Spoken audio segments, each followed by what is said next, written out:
Charlie, what's up, everybody? My name is Slimoya. Welcome to your number one sports channel for all your NBA playoffs news, updates, analysis, anything you do want. You see the way I smile is because I've got some amazing message for you. In Charles Barkley's voice, I guarantee that we'll be seeing Giannis in Cancun fishing with the likes of Paul George and Kawhi Leonard. Yes, you heard me right. The number one seeded Milwaukee Bucks are out of the playoffs in round one to the number 8 seed Miami Heat. And yes, we'll be talking about Teddy's own Jimmy Buckets once again. Yes, you heard me right.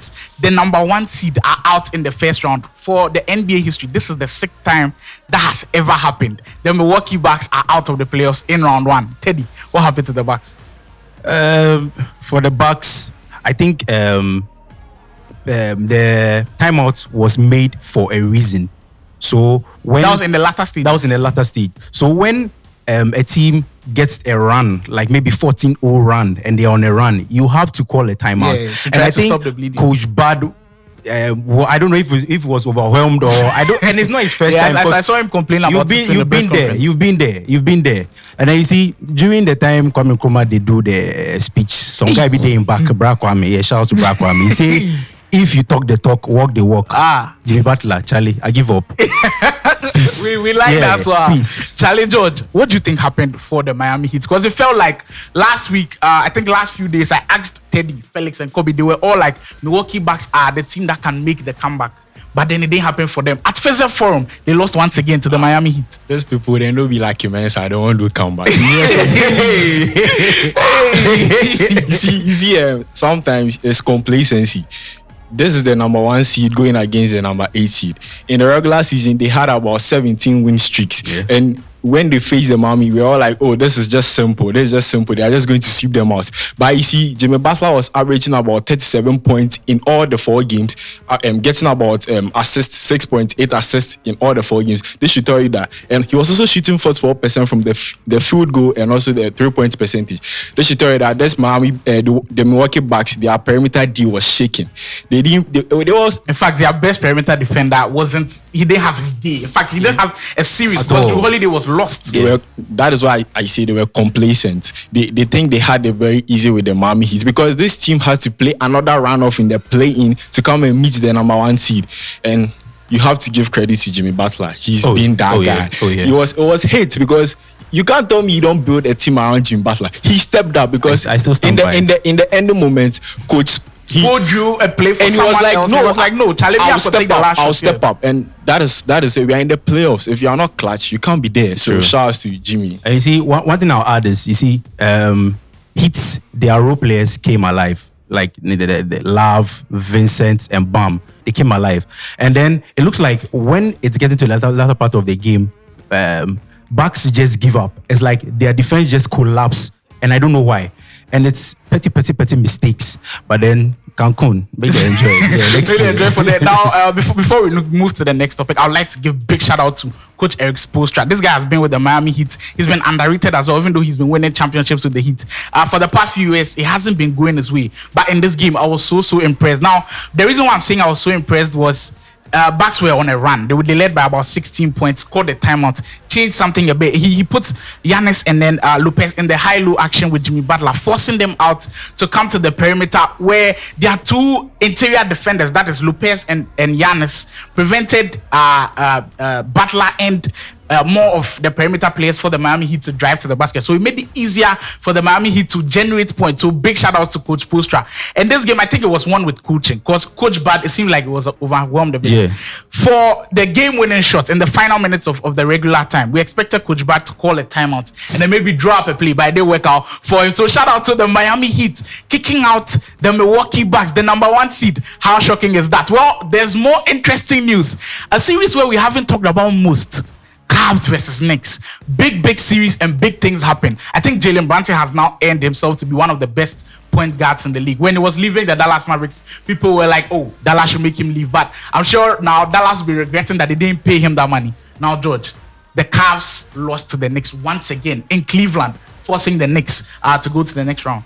It's quite obvious. You see, this Knicks team, you give credit to their coach. He's been doing Tom Thibodeau, so great work. And Jalen Brunson, we don't have to even waste so much time talking about this Knicks and Cavs team because everybody was like, no, this Cavs team are going to have that edge and win. But you look at the Knicks, anytime they get into the playoffs, now there are these two teams that when they get into the playoffs, they get the whole playoffs rising. Hey, if you go MSG there, Charlie pressure and going to the MSG, you don't expect to go and get numbers there. Wait, what did they shock me the most be? Cavs looked on paper like they had the better shooters, the better players that could create their own shots for Mitchell and Garland. I was shocked to see how Ivan Mobley managed to earn his spot in the top 3 defenders. Hey, so shocking. Getting into the playoffs. So shocking. He was just rolling around doing nothing. So you see, and also Spider, it's not all about the regular season. It is just putting up your numbers also in the playoffs. You can do so much. But during Spider's career, I think he's really Spider Mitchell, of course. He's really done well in the playoffs. But in this series, not really relevant. Now, Teddy, Cavs versus Knicks. What do you think was the deciding factor that made the Knicks win that series? So the Cavs, they go with 2 bigs, that is Allen and Mobley. And then with the Knicks, they go with 1 big, that is either Robinson, and then they bring Hartenstein. So you have 2 bigs. And I don't understand why Robinson is dominating one person is dominating both 2 bigs for rebounds. And it got to a time he was on a run. In game 5, he grabbed 10 offensive rebounds. So even if the Knicks miss, they have second chance opportunities. That was very huge for the Knicks. And you see, during the regular season, like you said, the Cavs look like a better team on a paper. But then getting to the playoffs, now their bench wasn't enough. Yeah. Now, I think in game 4, their bench were averaging 0-0-0-0. Wow. And there was one player who averaged, I think it was Okoro, who averaged 9. That's not good. Because Gallard is not playing up to par. Yeah. Then Mitchell is also struggling. So they need a bench. So it was a game of bench. And you see, they put Hart on Mitchell. And I think he actually did a very good job on stopping him because Mitchell was frozen the whole time. He was really frozen. I think that could probably be the reason why the Cavs, the Knicks won that series, but rebounding was a very huge factor. Now, Charlie, a series where we thought LeBron James would close it out. We've gotten to the 10 of the purple and gold. The Lakers went to the Grizzlies. They went to Memphis and they lost in blowout fashion where LeBron James had a very poor game. Lakers now have to go back to LA to try to close things out. George, what happened in game 5? You see, with this Lakers team, there are only 2 people that will step up to make the difference is AD and LeBron. When one gets a good game, one will get a bad game. It's quite annoying. The consistency makes some way. It be some way. And when you look at the demeanor of this Grizzlies team, when they are playing at home, they feel very comfortable. So when you are going there, you have to go with the plan. And I think the Lakers lost because of Davenham. It got to some points, the Lakers they attributed Davenham to Otoado, making some useless subs, and his rotations was, but you were down by 1, you took AD out, and they had the chance to cut off extend that lead, and it was very bad because when and LeBron James too, he's aging. Now you have people around him like the likes of Austin Reeves, then the shooter, but you see that maturity and that kind of attitude is not really there. So with this game, it's not going to end in the game 7. The Lakers will. So you feel like LeBron will close things out? Now I'm a Laker. I left the Clippers. That's it. We will come to our George Selby out. Now, Teddy.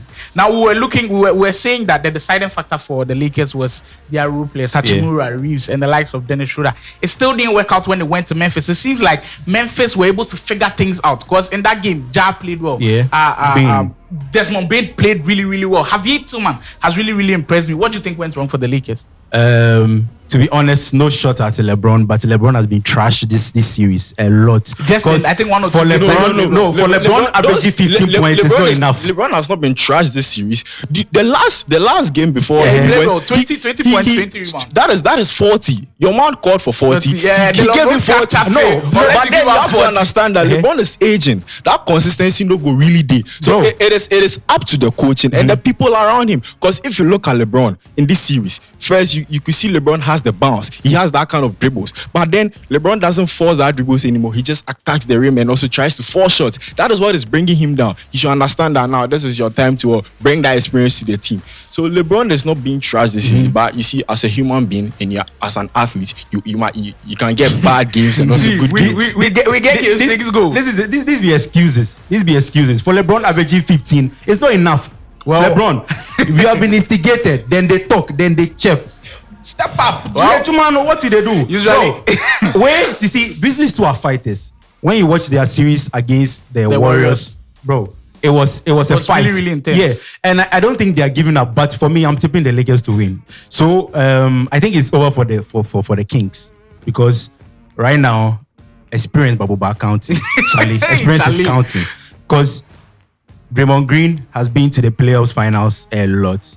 Steph, they have Clay, that trio, and funny enough, they have Looney, who has also been. So right now it's like they are maneuvering their way with experience. And you see, the Kings haven't been to the playoffs since 2007. That's a long time. And now the whole city is on your shoulders. The whole franchise is on your shoulders. Now you have to carry the whole franchise. And now everyone is looking at you. Do it. Bro, it not be easy. It's not easy. Imagine you get a family of maybe 100. You pay, you go invest. Everybody, they watch you, bro. Life hard for you. Yeah. People with left and right. So it's the same for the Kings. And I think they are trying, but then Warriors. Well, for the Warriors, it seems like now it's going to be a done deal, and I'll be happy if they book a date with the Lakers. We'll see a repeat of LeBron versus Steph Curry. Now moving away from that, Charlie series we figure it be done deal. Boston versus Atlanta. Finally, we go put on a hand top say. We go see Celtics versus Philly. So we'll see Celtics versus Philly in the Western Conference semi-final, which promises to be really, really amazing. Now, Charlie, we could touch on that Giannis in press conference. Hey, you then come out you for playoffs inside, then ask you question, you vex. Right now, you say failure, no day sports inside. George, what do you make of that interview and how Giannis was trying to maneuver his way? He was looking to maybe dodge the question a bit. But I think, me personally, he answered the question well, but the reaction sentence will be like he get to him, wow. He's not serious. Bro, you were champions 2021. Charlie, 2022, you not do anything. 2023 regular season, you did it. You play a regular season game. Why are you saying that Felano? If Felano did the game inside, thank you. And if we are saying something that you miss it, you play a game and you get bad day. Why was it that when you had a bad day that time, you were pushing ladders and you were trying to work on your so don't tell me say failure no day. Failure there you did. it's about you because you guys were complacent. You Giannis, you did there. If no be say like where that game 5-2 we go put the blame small Giannis because the free throws he missed. Thank you. Hey. Giannis has been termed as the free throw merchant in the NBA. No lie. He started. He go generate fouls. Yeah. And he has to add more to his game, bro. It no be look if you are bringing the likes of MJ in that conversation. Say MJ played 15 years and he won 6 rings. So that means that the other 9 years. No. MJ in time pass. He be you with the words. So bro, step up and do what you're supposed to do. It's not about chirping, bro. Just work on your team and everything. Funny enough, to ask him the question, you'd be like, say, then you mean that question? Because last year after the comment, you'd be like, say, the same guy asked him that question, and this time around he was able to get that question. Now, before we leave, round 1 is almost over. We've got 2 players who were doing spectacularly. Devin Booker, we have to give him his credit, and Teddy's own Jimmy Butler. Now, quickly, who do you think was the best player in round 1, Booker or Butler? I will give it to Butler. Yeah, you must give it to him. Shouts to Butler. Well, see, Devin Booker also played well, but because Butler played against a more healthy Milwaukee Bucks, we could go toward the direction of Jimmy Butler and then give that award. And to then him. I'll add that. You see, Booker has KD and he has CP. Thank you. So if he's not performing, KD can perform, CP will perform. But with Butler, if he doesn't perform, Charlie, in game 5, Bam really tried. So he stepped up, and after that 50-something points, I was like, he won't be able to do it again. Keep it up, yeah. Wait, you prove to you, say, Charlie. All right, Charlie. You see, with Butler and this guy, he said it all. But you see, in a team, you have to step up, carry the whole franchise on your shoulder. And we've seen what Butler has done in the first round. This is a threat to the second round that he's going to come for more because he had 56 points. He joins the likes of Dwayne and LeBron James in franchise history. So he's been good. And to see something that we've passed on, that is the Warrior side. Now with this Warrior side, we all know that you guys were going to manage to win the Kings. But when you get to the Western Conference semifinals, bro, you are coming to meet my Lakers. and this time around, there is no point. Because when you look at this Warrior side, they are playing a King side that are not defending very, very well. Because when you are watching that, they don't extend leads. This one scores and this one scores. Their defense is very bad, and their play is one way, running around the arc and a whole lot of stuff. When you meet the Lakers, So wait, you take out say Grizzlies come out already. of course. You know what? In the Western Conference semifinals, it promises to be juicy because we've got Celtics versus the Philadelphia 76ers, Cavs versus Knicks in the Eastern Conference, and potential Lakers versus Warriors. Potential because they don't play the match. So people write the Grizzlies and the Kings off already, and so it promises to be exciting. And we've got another big matchup. The reigning MVP Nikola Jokic is going to come up against Sheldon's own KD. So yeah, that is. But then I would like to try move to Sheldon. Wow. That the Nets team. What kind of Banku franchise is that? You got sent in two playoffs. Bro, That is some Banku franchise, bro. Yeah, it was an amazing time, and there's more to come. If you are not subscribed yet, kindly hit the subscribe button. Kindly leave a like on the video if you enjoyed this video, because there's more content coming your way. So you see us on your screens next time. Yeah, today I'm Today, Charlie. Shouts to Gustav from University of Ghana. Omabo then 1G from one class. Sabato. Shouts to Sabato. Hey, all right. So you see us on your screens. Shouts to Popo Ibra. Hey, Charlie. So you'll see us on your screens next time. It's goodbye.